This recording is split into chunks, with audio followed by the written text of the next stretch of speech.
राधे गोविंद गौरांगी दास जी महाराज, वृंदावन से।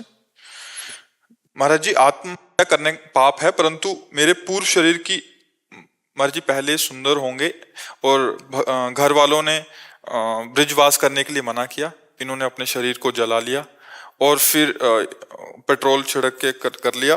बट 3 साल पहले इनको वृंदावन धामवास कर दिया। घर वालों ने वो कर दिया कि जा, अब किसी काम का नहीं रहा। महाराज जी कह रहे हैं कि परंतु आत्महत्या पाप, ये जो किया मैंने, कृत किया, इसका मैं प्रायश्चित अब कैसे करूं? अब वास तो मिल गया, घर वालों ने भी छोड़ दिया, कैसे हुआ? वैसे आंतरिक जो आपकी आकांक्षा को आत्महत्या की तो थी नहीं कि मैं किसी तरह ऐसा हो जाऊं कि संसार के काबिल ना रहूं और ठाकुर जी के चरणों में चल। तो आपकी आंतरिक भावना को तो कोटिशाम प्रणाम करते हैं, पर जरूरी थोड़ी था ये इसी कृत्य से आप भगवान के मार्ग में, ऐसा जरूरी थोड़ी होता है। महाराज जी, मैंने 6 महीने तक रो रो के सबको नहीं, किसी से नहीं रोया जाता, अपनी निष्ठा का स्वरूप होता है। कोई भी कुछ नहीं, हम तो बालक थे ना, और अब तो बाबा जी हैं। जब घर से निकले तो कोई असुंदर थोड़ी थे। उसके लिए आग लगा लेना या शरीर को कष्ट देना, इसकी आग लगाई जाती है अंदर, काम क्रोध लोभ मोह मत को भस्म करके। राग का त्याग। कौन है तू मेरी, मैं पहचानता ही नहीं। कुछ नहीं, कुछ नहीं। एक एक बार मिलने के बाद दोबारा फिर कोई हमारे पास थोड़ी है। एक एक बार, केवल एक एक बार, माँ पिताजी भाई बहन सब एक एक उत्तर, एक एक बार। पिताजी से कहा परमार्थ मार्ग में चलूंगा, इसके अलावा कोई शब्द नहीं है। आप चाहे मार डालो, चाहे जो कुछ करो। बालक ही थे, हम कहा मार डालो तो भी नहीं, हमें भगवान की प्राप्ति करनी, हम भगवान के मार्ग में चलेंगे। कौन रोक सकता है? 5 वर्ष का प्रहलाद, त्रिभुवनपति हिरण्यकश्यप क्या कर पाया? पर वो उस समय सलाह बुद्धि ने जैसी थी, आपने कर लिया, वो उचित नहीं था। ऐसा थोड़ी, भगवान ने अगर हमें ऐसा सुंदर दे दिया है तो हम सुंदर कार्य में लगे, भगवत सेवा। कौन रोक सकता? किसको रोक सकता? किसी की ताकत नहीं, किसी की ताकत नहीं। हमें तो आज तक नहीं समझ में आया कि कोई रोक कैसे सकता है। हम जिस मार्ग के पथिक बनना चाहे, हमें कौन रोक सकता है? हमको उसके लिए ऐसे मोह का नाश करने की जरूरत है। कौन हो? हम पहचानते नहीं। कौन हो तुम? क्या है? कुछ ही की ताकत नहीं। अपनी निष्ठा है तो कोई आज तक हम किसी का संग नहीं किया और निकल जाए। तो ये जो शरीर को पीड़ा पहुंचाई, ये कोई आदर्श नहीं है कि हम भगवान के लिए ऐसा कर, नहीं। इसको और तरह से सुंदर, इसीलिए इसका प्रायश्चित करना, बस नाम, नाम, निरंतर नाम जप करो, शरीर का राग त्याग दो। ये भगवान की वस्तु के साथ धोखा करना है। ये शरीर भगवान की वस्तु है।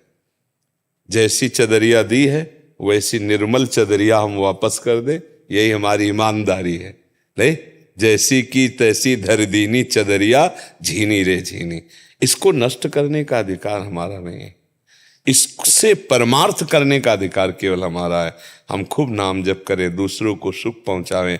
ऐसे ही एक साधु आए तो उन्होंने कहा कि हमें काम वेदना बहुत सताती थी, इसलिए हमने ऐसा ऐसा कर दिया, ऑपरेशन कर दिया। का ये कोई साधुता है? अंग प्रत्यंगों को कटवा देना कोई साधुता है?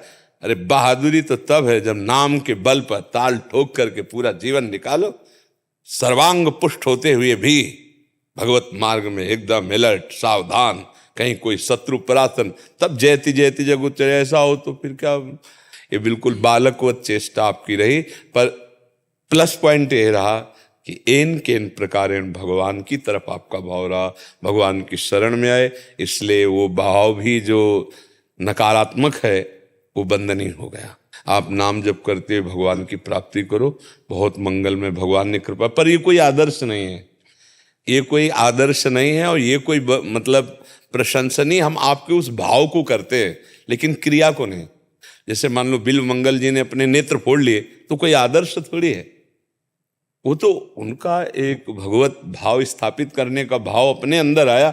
ऐसा नहीं आदर्श है आंख रहते हुए भी आंख रहित हो जाओ, गंदी बात मत देखो, सब में भगवान का भाव देखो, तो ये उत्तम बात है। और नाम जप करो, अब मत फंसना किसी राग में, और खूब गुणगान करो, लीला गुणगान करो, नाम जप करो। इसी जन्म में भगवान का साक्षात्कार किया जाए, यही हमारे इन सब बातों का फल मिल जाएगा, इन सब बातों का फल मिल जाएगा। पर ये क्रिया उत्तम नहीं थी, क्रिया आदर्श नहीं है।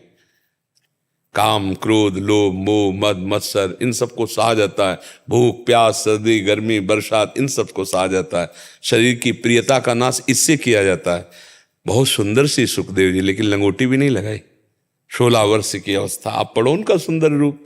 तो ऐसे ऐसे महात्मा हुए, बड़े तेजस्वी, बड़े सुंदर, और उसका मतलब थोड़ी वो विकार रहित, निर्विकार सच्चिदानंद घन परमात्मा में स्थित। बाहरी कोई ऐसे नहीं कि मैं अपने को ऐसा कुरूप बना लूं। इससे क्या होगा? मन है, अगर मन बिगड़ जाए तो अब भी बिगड़ जाए। देखो ना, आप मन की दशा देखो, इसको तन से कोई मतलब नहीं होता। मन बिगड़ जाए तो ये बहुत गंदा है, बहुत गंदा है, उसको ठीक करना है, उसको नाम के द्वारा ठीक करना है। लेकिन आप करने वाले को भूत मानना पड़ता है, प्रेत योनि पर, राक्षसी मतलब जो दुर्गति होती वो उसकी होती, आत्महनन गति जाए। ये तो कहो बच गए, आपका शरीर ही बच गया, नहीं तो अगर शरीर छूट जाता तो बहुत ही बड़ी हानि हो जाती, परमात्मा प्राप्ति का ही मार्ग अवरुद्ध हो जाता। कभी कोई ऐसी गलत बात ना करे। परिस्थितियां आती हैं, वैसे भी गृहस्थी में भी परिस्थितियां आती हैं, दुख सुख के मोड़ आते हैं, हम उनसे लड़ें, ना कि शरीर मिटा दें। शरीर मिटाने से हमारी सफलता नहीं होगी, उससे झंझट बढ़ जाएगी। हमको फिर अन्य गलत योनियों में जाना पड़ेगा, जहां से हमारा कोई निराकरण नहीं, हमारी कोई बस नहीं, हमें दुख ही भोगना पड़ेगा। अभी तो हमारी बस है कि हम भजन करके, अच्छे साधन करके, परोपकार करके हम अपने संकट को मिटा सकते हैं, अपने भाग्य को बदल सकते हैं। हम भगवान का भजन करके भाग्य को मिटा सकते हैं। लेकिन पशु पक्षी बन के, कीड़ा मकोड़ा बन के थोड़ी होगा। इसलिए खूब भजन करो, बहुत अच्छा है, बहुत प्रणाम है, और आगे बढ़ो। बस अब अंदर गलती ना होने पावे। जब इतना कदम उठा दिया तो अब अंदर के शत्रुओं को भस्म करो। बहादुरी इसी बात में है भैया। काम, क्रोध, लोभ, मोह, मद, मत्सर, इनकी मिठास में मत फंसना। जिससे भागने के लिए तुमने ऐसा किया, उससे अब नहीं, तब तो बहादुरी नहीं तो फिर किया करा, सब मिट्टी हो जाएगा। अब हमारी बात समझ रहे हो ना? अब नहीं, अब उतना ही खाओ जितने से प्राण पोषण, उतना ही सो जितने से काम चल जाए, और रात दिन खूब नाम जप करो, गुण कीर्तन करो। श्रीमद् भागवत का गायन है, रसिकों के पदों का गायन। हाँ, बस 4 घंटे शयन करो 24 घंटे में। लाओ, हाँ, आओ। जीवित मर जाए उलट आप में समाये है दिलगिरी है। ऐसे साधु थोड़ी मरता है, मरता है साधु। मन मार्या तन बस में कीना, हुआ भरम सब दूर। बाहर से कछ दिखत नाई, अंदर चमके नूर। आपो त्याग जगत में बैठे नहीं किसी से काम, उनमें तो कछु अंतर नहीं, संत कहो चाहे राम। ज्ञानाग्नि के द्वारा सारे विकारों को भस्म करके वो भगवान का स्वरूप बन जाता है। उस वक्त क्या होता था महाराज जी कि मैं क्या कहते हैं, बहुत मतलब कमजोर दिल का था, बहुत जल्दी। इस सत्संग न मिलने के कारण महाराज, और जो पारिवारिक सभी जन थे ना, तो जैसे लीड लगा के कथा सुनते थे, तो वो लोग मतलब फोन छीन लेते थे और गुंडागर्दी के गाने बजाते थे। मतलब हर तरह से कितना भी मतलब गुप्त रह के करो। बहुत ये तो भगवान कृपा रही, बच गए ने। आपकी हालत बहुत खराब हो जाती, जीने लायक न रह जाते, न मरते और न जीने लायक रह जाते। आप जब बात करते हैं तो आपके ये पहले इतना छोटा था, मुंह के चम्मच भी नहीं जाते थे, 2 साल तक बिस्तर में रहा। नहीं, लेकिन जैसे जैसे क्या कहते हैं संकीर्तन मिलता रहा ना, बचपन से मंदिर संकीर्तन में रहे। नहीं, हम कह रहे इसकी जरूरत क्या थी, इसकी जरूरत क्या थी जो आपने किया? मैंने ना उनसे रो रो के बहुत विनय की कि मुझे जाने दो। तो इसकी जरूरत क्या थी? लेकिन उन्होंने जाने नहीं दिया। भैया किसी की अनुमति की जरूरत मैं भाग के आया था वृंदावन।